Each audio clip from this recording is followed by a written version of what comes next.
అండి welcome to శ్రీస్ gang. మా మీనగోడల పెళ్ళి అని చెప్పాను కదండి. ఇది కాళ్ళగూళ్ళు తీసిన తర్వాత ఇట్లా రోకళ్ళతో చేసే కార్యక్రమం అయిన తర్వాత పేరెంటాళ్ళు ఎవరైతే ఉన్నారో వాళ్ళందరూ చెరువుకి వెళ్ళి నీళ్ళు అయితే తేవాలంటండి. అదిగోండి మా అత్తగారు ఎదురొచ్చేస్తున్నారు.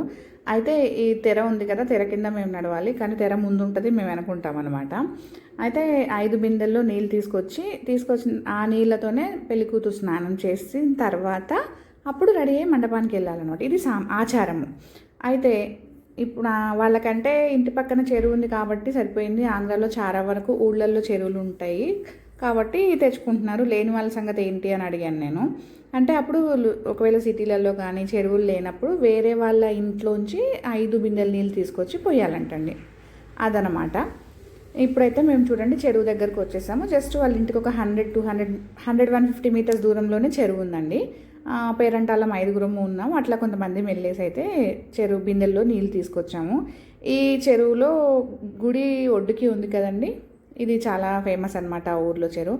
ఇంకా అన్నిటికీ కొంతమంది మంచినీళ్ళు కూడా ఇవే తాగేవారంటే ఇంతకుముందు. మరి ఇప్పుడు తాగుతున్నారో లేదో నాకైతే క్లియర్గా తెలియదండి. ఇప్పుడు అందరూ మినరల్ వాటరే కదా. సో అట్లా ఈ నీళ్ళని తీసుకుని వెళ్ళడానికి అయితే మేమందరం వచ్చాము. పెళ్లి తంతులు అయితే అన్నీ చేస్తున్నారండి, ఏ ఒక్కటి మిస్ చేయట్లేదు.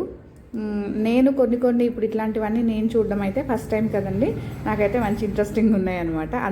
అన్నిట్లోనూ నేను ఉన్నాను.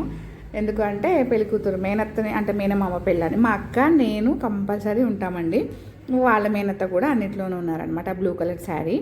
ఇదిగోండి మళ్ళీ నీళ్ళు తీసుకుని రిటర్న్ వెళ్తున్నాము. ఇంటికి వెళ్ళిన తర్వాత ఇదే వాటర్తో పెళ్లి కూతురు స్నానం చేయించి హడావిడిగా ఇంకా రెడీ అయిపోయి పెళ్లి మండపానికి అయితే వెళ్ళిపోయామండి. ఇక పెళ్లి మండపంలో వ్లాగ్ కూడా ఉంది, పెడతాను. ఇంకా ఎడిటింగ్ చేయడానికి టైం ఉండట్లేదు. ఈ వీడియోస్ కనుక మీకు నచ్చితే తప్పకుండా లైక్ చేయండి. Thank you.